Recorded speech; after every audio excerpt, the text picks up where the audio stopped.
দর্শক আমন্ত্রণ জানাচ্ছি সবাইকে চ্যানেল 24 এর সাপ্তাহিক আয়োজন ইনসাইডে।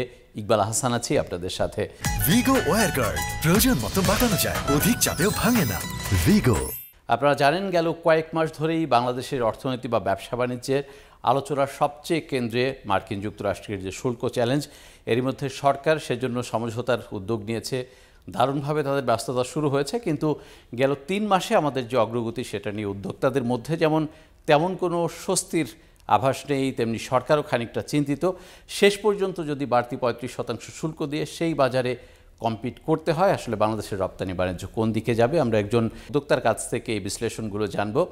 একই সাথে অন্তর্বর্তী সরকারের প্রায় 1 বছর পার হয়েছে, এই সময় ব্যবসা বাণিজ্য বা বিনিয়োগের পরিবেশ কতটুকু উন্নত হলো? এস.এম. খালেদ, ব্যবস্থাপনা পরিচালক, স্নোটেক্স গ্রুপ, আমাদের আজকের অতিথি। আপনাকে স্বাগত জানাচ্ছি, অনেক ধন্যবাদ জানাচ্ছি। আমরা যদি এপ্রিল থেকে জুলাই শেষ হতে চললো, 1 আগস্ট পর্যন্ত আমাদের একটা মোটামুটিভাবে এখনও পর্যন্ত যেটা জানি যে একটা বাড়তি শুল্ক দিয়ে কম্পিট করতে হবে। এই সময় একজন উদ্যোক্তা হিসেবে আপনার নিজের অভিজ্ঞতাটা আগে শুনবো। ট্যারিফের এক্সপেরিয়েন্সটা আমাদের 3 মাস আগে যখন শুরু হলো, তারপর থেকে 3 মাস আগেও আমাদের আমেরিকার এক্সপোর্ট ছিল 27%। আমাদের টোটাল এক্সপোর্ট এখন থেকে 3 মাস আগের কথা। আর এখন থেকে যদি আমি 3 মাস পরের কথা চিন্তা করি, তাহলে আমাদের এক্সপোর্ট, আমাদের অর্ডারের পরিমাণ 23%। সো এই 3 মাসে 27% থেকে 23%, 4% আমাদের অর্ডার কম। শুধু ট্যারিফ বেশি হতে পারে, আমরা কম্পিটিশনে থাকবো না, এই কারণে অনেক অর্ডার কনফার্ম হচ্ছে না, অনেক অর্ডার কম হচ্ছে। আমরা বছরের শুরুতে যেভাবে এই বছরটা চিন্তা করছিলাম যে খুব ভালো অর্ডার হবে, সারা বছর আমাদের ব্যবসা থাকবে, কিন্তু 1 আগস্ট থেকে যদি ট্যারিফটা ভালো না হয় তাহলে আমাদের 23%, সো 23% অর্ডার যদি কোনো কারণে এটা না হয় বা ডিসরাপ্ট হয়, তাহলে আমাদের শুধুমাত্র সবাইকে 10% ডিউটি বাড়ানোর কারণেই আমাদের বায়াররা আমাদের কাছে কিছু ডিসকাউন্ট চাচ্ছে। তো যদি আমরা 10% বাড়ার কারণেই যদি আমরা বায়ার আমাদের থেকে সাপোর্ট চায়, যদি এটা কোনো কারণে 35% হয়, তাহলে আমাদের অবস্থা কি হবে সেটা আমরা সবাই বুঝতে পারি। যে 10% থেকে যদি 35% এক্সট্রা হয়, আমরা কোনোভাবেই কম্পিটিশনে থাকবো না। বাংলাদেশ বায়াররা মনে করছে আমরা হয়তো বা ট্যারিফে পিছিয়ে থাকবো, সেই জন্য আমাদের এই আস্তে আস্তে অর্ডার ভলিউমও কমে যাচ্ছে ইউএসএ মার্কেটে। আমরা যদি প্রথম অর্থ বছর বা এই চলতি ক্যালেন্ডার ইয়ারের প্রথম 5 মাসের হিসাব দেখি, মার্কিন যুক্তরাষ্ট্রে কিন্তু বেশ খানিকটা আমাদের রপ্তানি বেড়েছে। এটা তাহলে কিভাবে বাড়লো? সবাই চাচ্ছে 1 আগস্ট থেকে আগে কে কত অর্ডার নিয়ে যেতে পারে, যাতে কিনা তার ডিজাস্টার না হয়। সো এটার জন্য আমাদের এক্সপোর্ট অনেক বেশি লাস্ট কয়েক মাসে ছিল। সেটা আমাদের প্রকৃত চিত্র না, যেটা আমরা ফিউচারে দেখব। সো আমরা যদি কোনোভাবে আমাদের নেগোসিয়েশন ভালো না হয়, আমরা যদি অন্য দেশগুলির কাছাকাছি যদি আমাদের ট্যারিফ না হয়, তাহলে আমরা আমাদের ইউএসের আমাদের যে ভলিউম, সেটা আমরা অল্প সময়ের ব্যবধানে এটা 0 হতে দেখব। অন্য দেশ মানে কোন দেশগুলোর উপরে আপনাদের নজর সবচেয়ে বেশি? আমরা এরই মধ্যে ভিয়েতনামের একটা স্বস্তির অবস্থানের কথা শুনছি, ইন্দোনেশিয়া 19%-এ তারা সেটেল করেছে। আর কোন কোন দেশ নিয়ে আপনারা বেশি চিন্তিত বা নজর রাখছেন? Vietnam, Indonesia, China, India, Cambodia, Sri Lanka, Pakistan, এই দেশগুলি হলো আমাদের জন্য সবচেয়ে বড় কম্পিটিটর কান্ট্রি। এবং তারা যদি ভিয়েতনাম যদি 20%, আমরা অনুমান করি সেটা হয়তো 12 কমতে পারে। ইন্দোনেশিয়া 19%। সো আমরা 35 থেকে 19% আসতে পারবো। আমাদের নেগোসিয়েশন যেরকম মনে হচ্ছে, আমাদের যেই অ্যাসোসিয়েশন নেতৃবৃন্দ যেইভাবে আমাদের সাথে আমরা তাদের থেকে ইনফরমেশন পাই, তাতে আমরা যে খুব সবাই আশাবাদী, সেটা তো আমরা এখনও মনে করছি না। ভারত কি খানিকটা এগিয়ে থাকবে কিনা আমাদের চেয়ে? আপনারা তো বিচার বিশ্লেষণ করেন বা খোঁজ খবর রাখছেন, তারা তো তৈরি পোশাকে এখন বাড়তি নজর দিচ্ছে, ট্রাম্প প্রশাসনের সাথে সম্পর্কটাও মোটামুটি ভালো রাখার চেষ্টা করছে। এটা নিয়ে আপনারা বেশি চিন্তিত কিনা? ভারত আমরা মনে করি যে আমাদের চেয়ে একটু বেটার হওয়ার কথা, যদিও এটার সম্বন্ধে ইন্ডিয়া সম্বন্ধে আমরা এখনও কিছুই জানছি না। কখনো ইউএসএ ভালো বলে, কখনো আবার বলে বেশি দিবে। তবে আমার ধারণা যে এটা হয়তো বা একটা আমাদের চেয়ে বেটার হওয়ার কথা, কারণ ভারত তাদের যেই ইকোনমিক স্ট্রেংথ এবং বাংলাদেশের যেই একটা দেশ হিসাবে ইউএর কাছে যেই তার গ্রহণযোগ্যতা বা দরকারি, সেই তুলনায় ইন্ডিয়ার যেই নেগোসিয়েশন পাওয়ার বাংলাদেশে সেটা নাই। সো ইন্ডিয়া একটু বেটার করবে সেটাই আমরা আশা করি। নেগোসিয়েশনের আলোচনা বা দৌড়ঝাঁপ তো এখন আরও বেশি মাত্রায় চলছে। আপনারা যারা উদ্যোক্তা তারাও বিভিন্ন এন্ড থেকে ইনপুট দেওয়ার চেষ্টা করছেন। কতটা আশাবাদী যে সরকার এই বিষয়টাকে মোটামুটি একটা সহনীয় মাত্রায় বা জায়গায় নিয়ে আসতে পারবে? আমরা যদি দেখি যে আমরা খুব ভালো একটা রেজাল্ট পেলাম, এটা আমি বলবো যে এটা হয়তো বা আমাদের গরিব দেশ হিসাবে লাস্ট মোমেন্টে ছাড় দেওয়া। কিন্তু আমরা নেগোসিয়েশন বা আমরা তো জানি না যে নেগোসিয়েশনে যারা ছিল তারা স্পষ্ট করে বলেও না, শুধু আশাবাদী। তো কিন্তু আমাদের নেতৃবৃন্দ যেভাবে বলছে তাতে আমরা যে মনে হচ্ছে যে কিছু একটা হবে, সেটা তো আমরা এখনও আশাবাদী সেরকম না। সেটা কি কারণে, কেন? মানে আমরা তো 3 মাস কাজ করেছি, এইটা সরকার থেকে বলা হচ্ছে, কিন্তু আপনাদের কাছে সেটা সন্তোষজনক মনে হচ্ছে না কেন? আমাদের নেতৃবৃন্দ মনে করে যে নেগোসিয়েশনটা প্রপার হয় নাই। সেটার জন্য যেই লেভেলে যাওয়ার দরকার ছিল, বিজনেস কমিউনিটিকে নেওয়ার দরকার ছিল, তারা কি চাচ্ছে, আমরা কি করতে পারবো, সেইটাতে একদম সরকারের কয়েকজন মিলে আইসোলেটেডভাবে করার কারণে তারা মনে করে যে এটা হয় নাই। কিন্তু যদি একটা সামগ্রিকভাবে সবাই মিলে পার্টিসিপেট করতো, সবাই মিলে ট্রাই করতো, সবাই মিলে তাদের চ্যানেল ইউজ করে যদি নেগোসিয়েশনটা করতো, আমার মনে হয় এটার একটু বেটার একটা রেজাল্ট আমরা অবশ্যই আশা করতে পারতাম। এটা আপনারা সম্মিলিতভাবে, সেটা বিজেএমইএ হোক বা ব্যবসায়ীদের জোট থেকে হোক, এইটা প্রেশার ক্রিয়েট করতে পেরেছেন কিনা সরকারকে, বা আপনারা বোঝাতে ব্যর্থ হয়েছেন কিনা? যেই দিন আমাদের 35% ডিউটি হয়, যেই রাতে, তারপরের দিন সকাল 9:45টার সময় আমি বিজেএমইতে আমাদের প্রেসিডেন্ট এবং ভাইস প্রেসিডেন্ট সহ আমি ডিসকাশনে ছিলাম। আমার যেটা আমি দেখলাম যে ওনারা অনেক উদ্গ্রীব, অনেক চেষ্টা করছেন, এবং কিন্তু ওনারা খুব একটা যে কন্ট্রিবিউট করতে পারছেন সেটা আমার মনে হয় নাই। মার্কিন যুক্তরাষ্ট্রের যারা বায়ার রয়েছেন তারাও তো স্বস্তির মধ্যে নেই, কারণ তাদেরও তো আসলে প্রোডাক্ট নিতে হবে। তাদের কাছ থেকে আসলে কোন ধরনের ফিডব্যাক পাওয়া যাচ্ছে? যদি বাড়তি শুল্ক বাংলাদেশের উপর আরোপ করা হয়, তারা বাংলাদেশের সাথে থাকবে কি থাকবে না, এরকম কোনো বার্তা পাওয়া যাচ্ছে কিনা? অনেকে আমাদের এখন অর্ডারই দিচ্ছে না। অনেক অর্ডার, আমরা কোনো এক বায়ারের কাজ প্রায় 25 বছর ধরে করি, আমাদের এই অগাস্টের পরে ওদের আর কোনো অর্ডার নেই। আমরা যতক্ষণ পর্যন্ত তারা শিওর না হবে তারা আমাদেরকে অর্ডার দিবে না। এরকম আরও অনেক কিছু বায়ার যারা আমাদেরকে প্রায় 6 মাস ধরে অনেক স্টাইল ডেভেলপমেন্ট চলছিল, কাজ করছিলাম, অনেক অর্ডার এখনও আমাদের প্লেস করছে না। আমরা আশা করছিলাম যে আমাদের আগামী 6 মাসে 1 বছর এই অর্ডারগুলি থাকবে, কিন্তু সেগুলি আমরা এখনও আমাদের কাছে প্লেস হচ্ছে না। তার মানে বাজার অন্যদিকে চলে যাওয়ার আশঙ্কা তৈরি হতে পারে কিনা?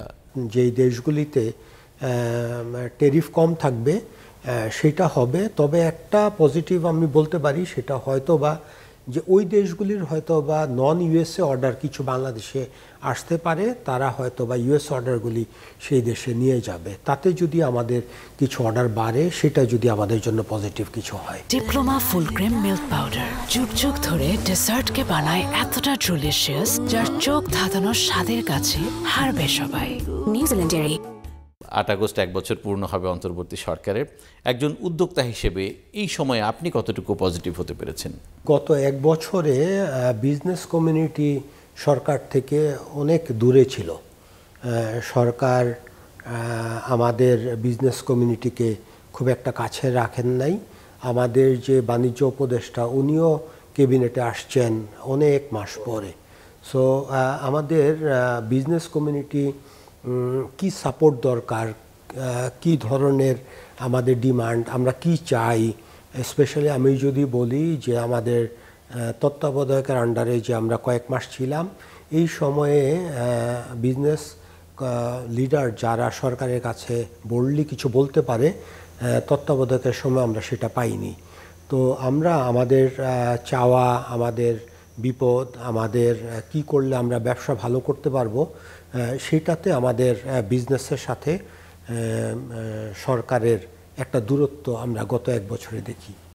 আপনি নিজে এই 1 বছরে আপনার যে পরিকল্পনা, সেটা বিনিয়োগ হোক বা এমপ্লয়মেন্টের ক্ষেত্রে হোক বা এক্সপানশনের ক্ষেত্রে হোক, তার কতটুকু বাস্তবায়ন করতে পেরেছেন বা আদৌ করেছেন কিনা? আমাদের বিনিয়োগ ছিল, কিন্তু বিনিয়োগ যেগুলি আগে থেকেই যেগুলি ছিল সেগুলি আমরা এখন মাঝপথে আমরা বন্ধ করতে পারি না, সেগুলি আমাদের চলছে। কিন্তু ফিউচার ইনভেস্টমেন্ট আমরা মনে করি অনেক কাটছাট করছি, অনেক কিছুই আমরা এখন বন্ধ রাখার চেষ্টা করছি। এবং যদি এটা 1 অগাস্টে আমরা যদি দেখি যে আমাদের ফেভারে ট্যারিফ না, আমাদের সমস্ত বিনিয়োগ আমরা জিরো করে ফেলবো, এটা আমরা কোনোভাবেই কন্টিনিউ করব না। একটা তো আকাঙ্ক্ষা আপনাদের ছিল অন্তর্বর্তী সরকারের কাছে যে বিনিয়োগ পরিবেশের উন্নয়নটা যাতে ঘটানো যায়, এখানে গ্যাস বিদ্যুতের পরিস্থিতি থাকতে পারে, আইন শৃঙ্খলা পরিস্থিতি থাকতে পারে। এই বিষয়গুলো আলাদাভাবে যদি আমরা বিচার বিশ্লেষণ করি, কতটুকু ভালো হয়েছে বলবেন, নাকি অন্যদিকে গিয়েছে? প্রথম তো বেশ কয়েক মাস, 6 মাসের বেশি সময় আইন শৃঙ্খলা পরিস্থিতি ভালো ছিল না, এবং ইউটিলিটি যে একদম ভালো ছিল তাও আমি বলবো না। অনেক যেই ফ্যাক্টরিগুলি ডাইং করে, যাদের অনেক ইউটিলিটি দরকার, তারা অনেকে অলমোস্ট সিক হয়ে যাচ্ছে। আমরা আমাদের যেই ব্যাংকের যে সাপোর্ট, অনেক ফ্যাক্টরি আমরা দেখি যে ডিফল্টার, তারা অনেক বছর ব্যবসা করছিল, স্ট্রিক্ট নিয়মের কারণে তারা এখন ব্যবসা চালাতে পারছে না। সো আমরা মানে খুব একটা পজিটিভ কিছু যে দেখলাম, সেটা আমার মনে হয় না গত 1 বছরে ছিল। ইন্ডিকেশনটা কি সরকারের? মানে আমরা তো সবসময় ব্যবসা বান্ধব সরকার চাই, এরকম একটা শব্দ ব্যবহার করি। এই ইন্ডিকেশনটা কি ব্যবসা বান্ধব সরকার, নাকি মোটামুটিভাবে অ্যাভারেজ বলবেন? ব্যবসা বান্ধব সরকার আমার মনে হয় নাই। আমার মনে হয়েছে যে এই সরকার হয়তো আমাদের ওভারঅল ইকোনমি এবং আমাদের রিজার্ভ, এগুলি যদি ঠিক হয় সেটাই এনাফ। কিন্তু আসলে এগুলিকে ভালো করার জন্য যেই কর্মসংস্থান দরকার, ইনভেস্টমেন্ট দরকার, সেইটা আর প্রতি একটু মনোযোগ কম ছিল আমার মনে হয়। কর্মসংস্থান বাড়ানোর ক্ষেত্রে আমরা তো সবসময় বলি যে বিনিয়োগ আপাতত স্থবির আছে, নির্বাচিত সরকার আসলে সেটা হয়তো আরও একটু বাড়বে। আপনারা কি চিন্তা করছেন?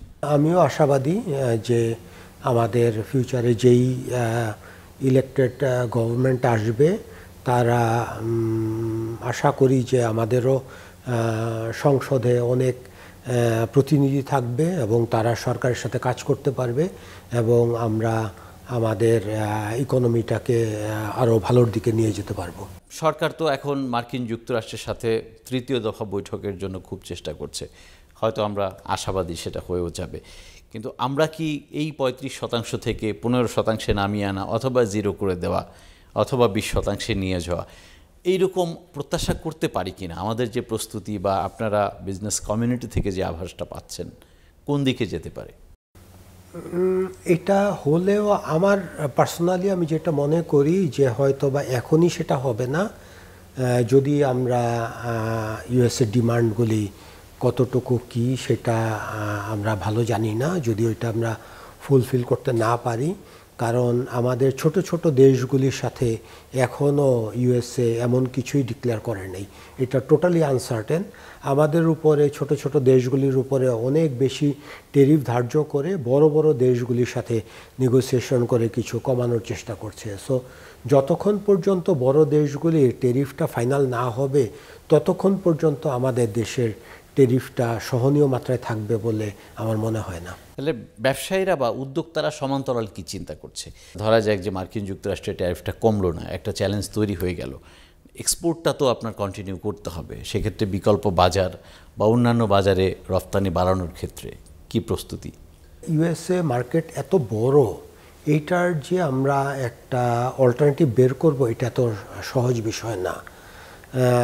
যেটা হবে যে আমি যদি আমার পার্সোনাল কথা বলি, আগামী 6 মাসে 1 বছর আমাদের 10 ঘন্টার অর্ডার, কিছুটা কম কিন্তু 10 ঘন্টা প্রায়। আমরা যদি 23 বা 20% ধরি তাহলে হয়তো বা 8 ঘন্টার একটু কম অর্ডার দিয়ে আমরা ম্যানেজ করতে পারবো। আমাদের হয়তো বা নন ইউএসএ অর্ডারগুলি একটু কোনোভাবে কম দামে নিয়ে ফ্যাক্টরিটা চালাতে হবে। সো আমরা যদি কোথাও আমরা ব্যবসাটা 8 ঘন্টা চালাতেও পারি, তাহলেও আমাদের মার্জিনটা যে অনেক কমবে প্রাইস কম্পিটিশনের কারণে। সবাই কম দামে অর্ডারগুলি নিতে চাবে। সো আমরা পুরা এই গার্মেন্টস সেক্টরটা একটা বিপদে পড়বে, সেটা আমরা আজ করতে পারছেন আপনারা। কিন্তু কোনো মার্কিন যুক্তরাষ্ট্রের কিছু শর্তের কথা আমরা যা শুনেছি, যে ভ্যালু এডিশনটা বাড়ানোর কথা তারা বলছে অন্তত 40%, আর চীন থেকে আমদানি যাতে কমানো যায় বা অনেক ক্ষেত্রে তারা শূন্যেও নামিয়ে আনার কথা বলছে। কিন্তু আপনারা যারা হাই ভ্যালুড প্রোডাক্ট তৈরি করেন বা আউটার ওয়্যারের ক্ষেত্রে চীনের উপরে তো একটা বড় নির্ভরতা রয়েছে। তো এই শর্ত মানা সম্ভব কিনা বা কতটুকু মানতে পারবে? বিজেপির নেতৃবৃন্দ বলছিলেন যে যদি এরকম কিছু চাওয়া থাকে, আমরা সরকারের সাথে কথা বলতে পারতাম যে আমরা 1 বছর সময় চাই, 2 বছর সময় চাই। হয়তো বা আমরা চায়নার উপরে তো আমরা অনেক বেশি মাত্রায় ডিপেন্ডেন্ট, ঠিক আছে, চায়না থেকে আমরা কমালাম আস্তে আস্তে করে, আমরা হয়তো বা ভিয়েতনাম বা অন্য দেশগুলি থেকে একটু একটু করে নেই, বা আমাদের দেশের তখন ইনভেস্টমেন্ট একটু একটু করে বাড়বে। তো এটা হুট করে আমরা যে ব্যাকওয়ার্ড লিঙ্কেজটা করে ফেলতে পারবো, হয়তো বা কিছু কিছু আইটেমের জন্য সেটা পারবো, কিন্তু আমরা যেই আইটেমটা করি সেখানে আউটার ওয়্যার বা যেগুলি হাই ভ্যালু প্রোডাক্ট, সেগুলির যেই ব্যাকওয়ার্ড লিঙ্কেজ আমরা করে ফেলতে পারবো অল্প সময়ের মধ্যে, সেটা আমার মনে হয় না। ভ্যালু এডিশনের জায়গায় আসলে প্রস্তুতিটা কোন দিকে দরকার? ভ্যালু এডিশনের জন্য অনেক ইউটিলিটি দরকার। ইউটিলিটি কস্ট, যে কোনো ডাইং মিলের জন্য প্রচুর ইলেকট্রিসিটি দরকার, এবং অন্য দেশগুলি যেইভাবে ইলেকট্রিসিটি অ্যাভেলেবল, আমাদের দেশে এইটাকে যখন জেনারেটর দিয়ে কয়েক ঘন্টা চালাতে হয়, তখন আর এই ভ্যালু এডিশনটা আর করতে পারে না। জাতীয় ক্রাইসিসের মতো একটা বিষয়, আমরা কেউই চাই না রপ্তানি বাধাগ্রস্ত হোক এবং আশাবাদী হতে চাই। আপনারা আসলে সরকার উদ্যোক্তারা কিভাবে পাশে থাকলে এটা সরকার আমাদের পাশে নিলে, আমাদের সাথে একটু ঘন ঘন কথা বললে, আমরা দুই পক্ষ মিলে যে কোনো প্রবলেম আমরা সলভ করতে পারবো। এইটা এমন কোনো প্রবলেম না যে আমরা সলভ করতে পারবো না। আমাদের ইউএসএ এক্সপোর্ট 18%। সো এইটাকে কিভাবে আমরা ইউএসএর সাথে নেগোশিয়েট করতে পারি বা অন্যান্য মার্কেট থেকে একটু একটু করে বাড়াতে পারি, বিভিন্নভাবেই সরকার যদি কিছু পলিসি সাপোর্ট, কিছু সাপোর্ট দেয়, সেটা সম্ভব। আমরাও সেই প্রত্যাশা করি। অনেক ধন্যবাদ। আমরা আজকের আলোচনা এখানে শেষ করতে চাই। জি, থ্যাংক ইউ। দর্শকের সাথে শেষ করছি আজকের মতো ইনসাইড। ভালো থাকবেন সবাই।